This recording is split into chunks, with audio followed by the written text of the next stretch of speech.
Selamat pagi anak-anakku semuanya. Apa kabarnya hari ini? Bertemu lagi bersama dengan Ibu ya. Masih di dalam mata pelajaran pendidikan agama Kristen. Dan tentunya hari ini kita akan mempelajari tentang materi yang berbeda. Namun sebelumnya Ibu ingin menanyakan kabar dulu nih kira-kira. Semuanya sehat tidak ini? Semuanya hadir kah? Semuanya sehat kah? Apa ada yang sakit? Oh, nggak ada ya, hadir semua kita ya. Oke. Nah, sebelum kita memulai pembelajaran kita, seperti biasanya, kita akan mengawali segala sesuatunya kegiatan kita hari ini dengan berdoa. Kita berdoa. Kami mengucapkan terima kasih Tuhan Yesus buat berkat-Mu, penyertaan-Mu dalam kehidupan kami. Berkati kami ya Tuhan, mampukan kami agar kiranya kami dapat melaksanakan dan mengikuti setiap proses belajar mengajar kami, mulai dari awal sampai akhirnya nanti dalam keadaan siap dan tidak kurang satu apapun. Berkati juga ya Tuhan peserta didik kami, anak-anak kami sekalian ya Tuhan, untuk kiranya mereka dapat belajar dengan baik dan kiranya berikanlah akal dan pikiran yang sehat, yang pintar buat mereka ya Tuhan. Berkati juga hamba-Mu yang akan menyampaikan materi pada kesempatan hari ini. Kami serahkan semua kegiatan kami hanya ke dalam tangan Tuhan. Amin. Oke, anak-anakku sekalian, sebelum kita memulai pelajaran kita bernyanyi dulu ya lagu yang sangat sering sudah kita nyanyikan. Dan lagu ini berhubungan ya dengan materi kita hari ini. Lagunya adalah dari Terbit Matahari. Mari kita nyanyikan secara sukacita, secara riang gembira. Kita mulai ya. Ayo semuanya berdiri yuk. Sambil bertepuk tangan tentunya ya. Yuk kita bernyanyi. 1, 2, 3 ya. Dari terbit matahari sampai pada waktunya, biarlah nama Tuhan dipuji. Dari terbit matahari sampai pada waktunya, biarlah nama Tuhan dipuji. Puji Tuhan, puji Tuhan. Dari terbit matahari sampai pada waktunya, biarlah nama Tuhan dipuji. Puji Tuhan, puji Tuhan. Dari terbit matahari sampai pada waktunya, biarlah nama Tuhan dipuji. Oke. Terima kasih buat anak-anak sekalian. Nah, pada kesempatan kali ini, dalam pertemuan hari ini, kita akan masuk kepada materi tentang aku bersyukur atas panasnya matahari dan musim kemarau, di mana referensi nats Alkitab kita ini diambil dari Kejadian pasal 1 ayatnya yang ke-29, Kejadian pasal 8 ayatnya yang ke-22, Mazmur pasal 74 ayatnya yang ke-17, dan Mazmur pasal 121 ayat yang ke-6. Seperti biasanya, setiap kali kita belajar itu pasti ada tujuan yang akan hendak kita capai. Kita lihat dulu apa saja tujuannya. Yang pertama adalah tujuan pembelajaran kali ini adalah melalui pembelajaran based learning, siswa dapat yang pertama mempercayai kehadiran Allah melalui terbit dan terbenamnya matahari. Yang kedua, memiliki sikap bersyukur atas keadaan panas oleh matahari pada musim kemarau. Yang ketiga, memahami cara mensyukuri kehadiran Allah dalam berbagai keadaan cuaca panas. Yang keempat, menunjukkan perilaku bersyukur atas kehadiran Allah melalui terbit dan terbenamnya matahari. Nah, pada kesempatan hari ini, Ibu ingin bertanya dulu kepada kalian, kira-kira ada berapa musim sih yang ada di Indonesia? Berapa musim yang ada di negara kita ini? Ada berapa? 3 kah, 4 kah, 5 kah? Ayo siapa yang tahu? Kira-kira musim apa saja? Ayo siapa yang bisa menjawab Ibu dulu? Oh iya, coba sih Tibo. Musim apa Tibo? Berapa musim kita di Indonesia ini? Oh iya benar, di Indonesia ini kita ada 2 musim. Yang pertama yaitu adalah musim kemarau. Terus selanjutnya apa? Ya, benar kamu ya. Nah, yang kedua adalah musim hujan. Nah, jadi anak-anakku sekalian di Indonesia, di negara kita ini, itu ada 2 musim, musim kemarau dan musim hujan. Lain seperti di negara lain ya, di negara lain itu ada musim salju, musim gugur, dan sebagainya. Tetapi di negara kita ini hanya ada 2 musim. Lalu Ibu ingin bertanya kembali, pada hari keberapa Tuhan menciptakan matahari? Ayo, kemarin-kemarin kita kan sudah belajar, terus-terus Ibu ingatkan kembali ciptaan Tuhan dari hari pertama sampai hari yang ke-6. Jadi tidak mungkin kalian tidak tahu lagi ya, tidak hafal ciptaan Tuhan dari hari pertama sampai hari ke-6. Ibu yakin semuanya sudah hafal ini. Oh iya betul. Betul sekali kamu, Teona. Nah, Tuhan menciptakan matahari itu adalah di hari yang kedua. Tuhan menciptakan cakrawala di hari yang kedua. Cakrawala yaitu matahari, bulan, bintang, dan benda-benda langit lainnya. Nah, matahari adalah salah satu benda yang memancarkan sinarnya pada waktu siang hari. Dan bulan bintang memancarkan sinarnya pada waktu malam hari. Lalu selanjutnya kita melihat dulu. Kalau Tuhan tadi sudah menciptakan matahari pada hari yang kedua, sekarang kita mau melihat apa aja sih manfaat matahari ini bagi manusia? Yang pertama adalah sebagai sumber vitamin D yang berguna untuk tulang. Nah, masa pandemi saat ini sudah beberapa bulan berlangsung ini, dari segi kesehatan kita itu dianjurkan untuk berjemur ya, berjemur di bawah sinar matahari minimal 30 menit setiap hari. Itu gunanya apa katanya? Untuk vitamin D dari matahari itu berguna untuk menguatkan tulang-tulang kita dan menambah stamina kita. Jadi kita bisa semakin sehat dan bisa terhindar dari virus-virus. Tetapi perlu digarisbawahi juga matahari sekarang ini muncul dia jam 8 itu sangat sudah panas biasanya, jam 8, jam 9. Jadi kita sesuaikan waktu kita berjemur ya. Jangan nanti karena Ibu bilang jam 8 atau jam 8 sampai jam 10 Ibu bilang tiba-tiba dia berjemur misalnya 1 jam jadi hitam Bu. Berarti bohong dong Ibu ini bilang berjemur itu bagus. Nah, bukan seperti itu, bukan seperti itu. Kita menyesuaikan kepada panasnya matahari dan kita sesuaikan dengan ketahanan diri kita ya, ketahanan tubuh kita dalam menerima sinar matahari itu. Lalu yang kedua kita melihat sebagai sumber listrik tenaga surya. Anak-anakku tahu nggak ini apa listrik tenaga surya itu adalah listrik yang dibuat dari pancaran sinar matahari, dari tampungan sinar matahari itu sendiri. Biasanya di wilayah Kalimantan Tengah kita ini masih ada daerah-daerah yang listrik belum bisa masuk ke situ, ke daerah tersebut. Jadi mereka mengatasinya biasanya dengan membuat eh, tenaga surya sebagai sumber listrik mereka. Itu ada panel biasanya ya diletakkan di atas rumah dan itu nanti akan menampung sinar matahari, menyimpan tenaga, itu namanya tenaga surya dan itulah nanti yang bisa mereka pergunakan sebagai sumber listrik mereka di rumah. Lalu yang ketiga adalah membantu segala kegiatan sehari-hari, misalnya mengeringkan pakaian, mengeringkan padi, atau bisa kita misalnya di sini yang suka mengeringkan ikan-ikan kecil untuk dijadikan ikan asin ya, matahari juga membantu untuk mengeringkannya dan masih banyak lagi manfaat matahari yang bisa kita rasakan ya, yang bisa kita rasakan di dalam kehidupan kita sehari-hari. Lalu selanjutnya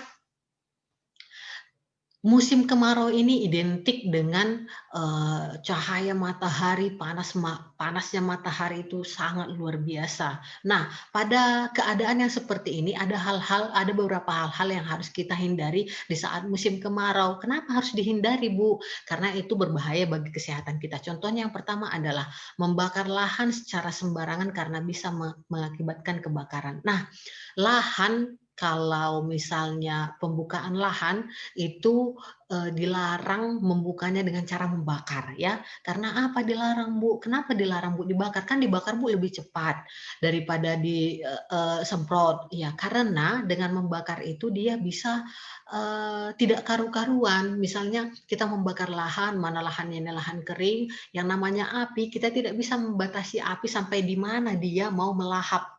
Ya, kalau sudah ada api dan itu di lahan yang terbuka, kalau sempat lagi datang angin ya merambat, merambat, merambat, merambat sehingga itu nanti yang akan mengakibatkan kebakaran. Nah, kalau sudah kebakaran dampaknya apa Bu? Asap di mana-mana ya. Seperti berapa kita di sini tahun 2017 ya, asap di mana-mana bahkan jarak pandang kita cuman tidak lebih 1 meter ke depan itu, berkendaraan pun kita tidak bisa melihat dengan jelas ke depan, lalu saluran pernapasan kita terganggu karena yang kita hirup bukan oksigen, tetapi karbon dioksida yang kotor-kotor yang kita hirup. Kenapa kotor kita hirup? Ya karena udara sudah tercemar dari asap yang timbul dari kebakaran itu. Jadi oleh karena ini dilarang untuk membakar lahan secara sembarangan ya. Masih banyak alternatif lain yang bisa kita lakukan. Yang kedua adalah banyak bermain di luar rumah karena pada musim kemarau banyak debu bertebaran yang bisa menyebabkan penyakit. Anak-anakku sekalian, kalau bermain, aturlah waktumu untuk bermain ya. Jangan bermain sampai seharian, tidak bisa membatasi waktunya, itu tidak baik ya. Jadi kamu harus bisa mengatur waktumu antara sekolah, belajar, bermain, melaksanakan kewajiban di rumah, menonton televisi, ya itu harus bisa diatur waktunya. Nah, di sini dikatakan banyak bermain di luar rumah, kenapa dilarang? Kenapa harus dihindari? Karena pada musim kemarau memang, eee, di mana-mana itu terasa gersang ya, abu bertebaran di mana-mana, panas yang menyengat sangat luar biasa. Kalau sempat abu itu kita hirup, kita banyak bermain abu, maka yang terjadi apa? Bakteri, virus di mana-mana mereka berterbangan dan itu bisa kita hirup dan tidak sengaja masuk ke dalam tubuh kita sehingga itu yang bisa menyebabkan menjadi penyakit, penyakit diare contohnya, bisa menyebabkan kita sakit perut, demam pun misalnya bisa karena kita terlalu lama bermain di luar dan bagi anak-anakku sekalian yang memiliki daya tahan tubuh yang rendah, nah diharap diperhatikan hal-hal ini. Lalu selanjutnya, apa saja sih yang bisa kita lakukan? Apa saja sih yang bisa kamu lakukan di pagi hari? Kita lihat yang pertama, merapikan tempat tidur. Oh jelas ya, kayak lagu kita bangun tidurku terus mandi, tidak lupa menggosok gigi. Baru apalagi sambungannya. Nah, bangun tidur jangan cuman hanya bangun tidur, setelah bangun tidur jangan lupa untuk merapikan tempat tidur. Jangan bangun tidur langsung ditinggalin, selimutnya itu diberantakin, tidak peduli dia, tinggalkan saja seperti itu, tidak boleh seperti itu. Ya, anak yang pintar, anak yang rajin juga harus rapi. Lalu selanjutnya adalah yang kedua, menyapu. Oke, menyapu rumah, menyapu sekolah, kalau misalnya menyapu kelas, kalau misalnya lagi dapat giliran piket ya. Lalu selanjutnya yang ketiga mencuci piring. Ya bagi anak-anakku sekalian yang memang sudah mampu untuk melakukan pekerjaan mencuci piring di rumah sudah harus dicoba ya.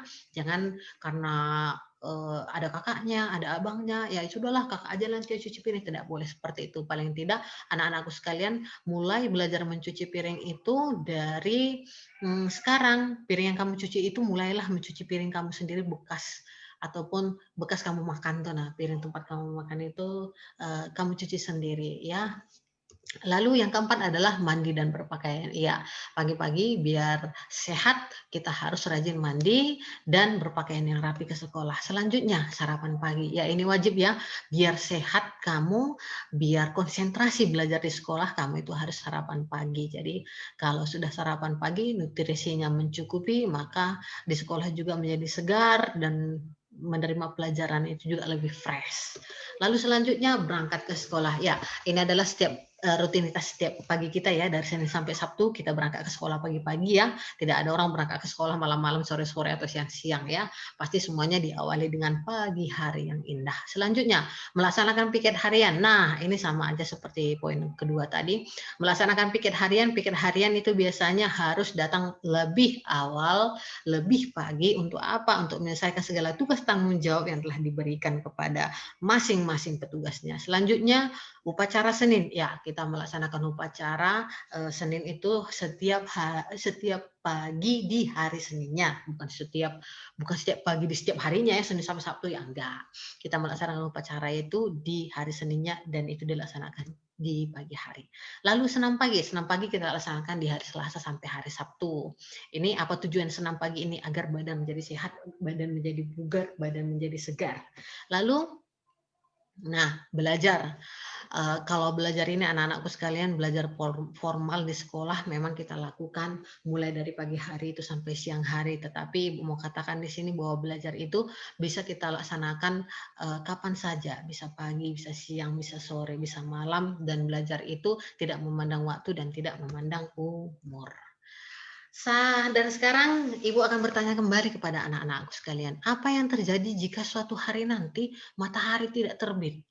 Coba kita bayangkan, biasanya matahari itu terbit di pagi hari, tetapi bagaimana kalau seandainya tiba-tiba tiba-tiba itu pagi-pagi kita bangun tidak ada sinar matahari? Apa yang terjadi?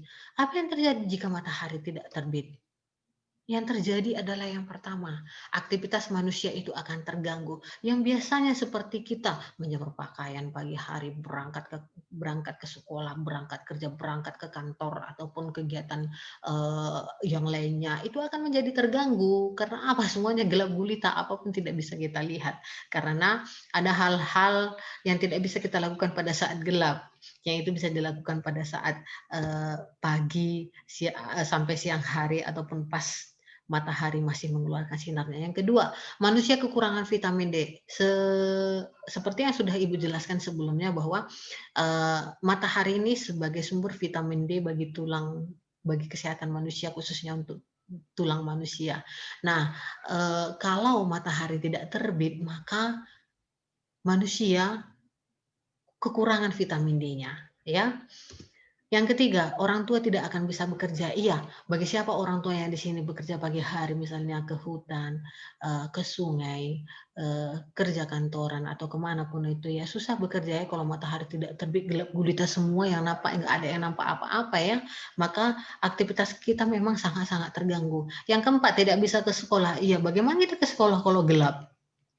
Kalau semuanya gelap tidak nampak apa-apa, bagaimana kita melaksanakan proses belajar mengajar kita di sekolah? Tentunya ya, ini jelas-jelas sudah sangat nyata ini terganggu. Yang kelima, aktivitas di kantor dan akan terhambat. Ini sama aja dengan kegiatan-kegiatan di poin 3 sampai poin 4 tadi. Yang keenam, petani tidak dapat bekerja di sawah. Iya, betul sekali. Petani tidak bisa menggarap sawah, petani tidak bisa menanam padi di sawah, petani tidak bisa bekerja dengan baik di sawah. Bagaimana petani bisa bekerja di sawah kalau semuanya gelap? Ya itu mustahillah terjadi. Nomor 7, kita tidak dapat menikmati pemandangan dan bunga-bunga yang indah. Nah, pemandangan yang indah, wisata yang indah, bunga-bunga yang indah itu bisa kita nikmati jikalau masih ada yang menyinari ya. Kalau masih ada sinar matahari itu sangat bisa kita nikmati. Tapi kalau gelap gulita, ya memang sama sekali tidak bisa ya, apapun tidak bisa kita lihat. Yang kedelapan, tidak dapat bermain bersama teman-teman. Ini pasti dirasakan anak-anak Ibu sekalian. Biasanya sore-sore sudah berkumpul dengan teman-temannya. Ayo main ke sana, ayo main ke sini. Nah, sukacita sekali kan, senang sekali berkumpul dengan teman-temannya. Yang kesembilan, pakaian yang dijemur tidak kering, jelas otomatis ya kan. Yang ke-10, hewan di hutan tidak dapat mencari makanannya. Ya, bagi hewan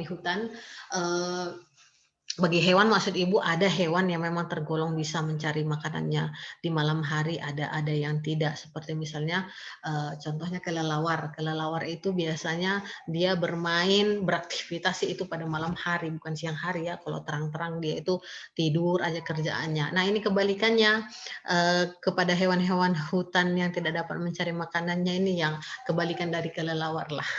Nah, itu dia anak-anakku sekalian dampak dari matahari jika tidak terbit ya. Ini dampaknya dan Ibu yakin masih ada masih ada dampak dari tidak terbitnya matahari, dampak-dampaknya yang lain, nanti bisa kalian cari lagi yang lainnya. Nah, anak-anakku sekalian, pada kesempatan ini coba kalian perhatikan buku kalian di halaman 23 sampai 28.